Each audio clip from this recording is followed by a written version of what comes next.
భారతి ఓటేయడానికి వెళ్తుందన్నయ్య. అలాగా, చాలా సంతోషం. ఓటొచ్చిన తర్వాత మన పార్టీకి ఎప్పుడు నువ్వు ఓటేయలేదు కదా, నువ్వు కూడా వెళ్ళి కారు గుర్తుకు ఓటేసిరండి. నేను తర్వాత వెళ్తానన్నయ్యా.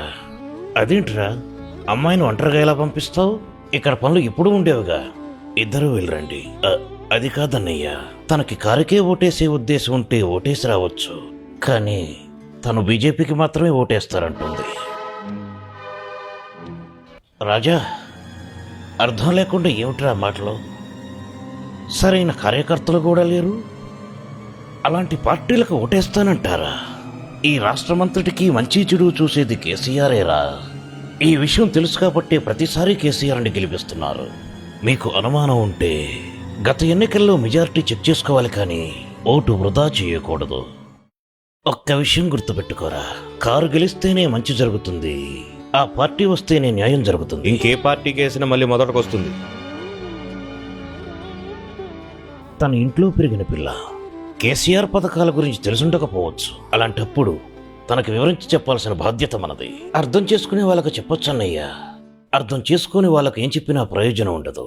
అందుకే ఈ ఓటొద్దని నిర్ణయించుకున్నాను. నిర్ణయం తీసేసుకున్నాను అన్నమాట. అది కాదన్నయ్యా.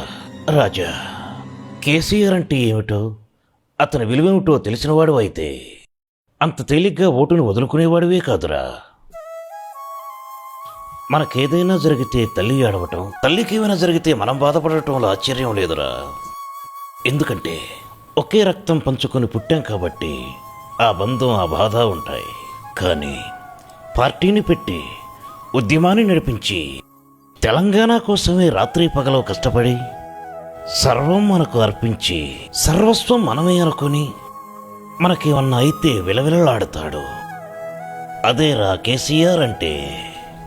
కేంద్రం సపోర్టు లేకుండా రాష్ట్రం అభివృద్ధి చెందిందంటే ఆ గొప్పదనం ఢిల్లీ వాడిది కాదురా, కేసీఆర్ది. ఎందుకంటే నమ్మకంతో మనమేసిన ప్రతి ఓటుకి జీవితాంతం సేవలు చేస్తున్నాడు కాబట్టి. టీఆర్ఎస్ నిప్పు లాంటిది, దాని విలువ తెలుసుకుని మసలుకుంటే దీపమై జీవితాంతం వెలుగునిస్తుంది. అదే వేరే పార్టీకి అవకాశం ఇస్తే నిన్ను, ఈ తెలంగాణను కూడా అమ్మేస్తుంది. అందుకే కారుకే ఓటేయాలరా.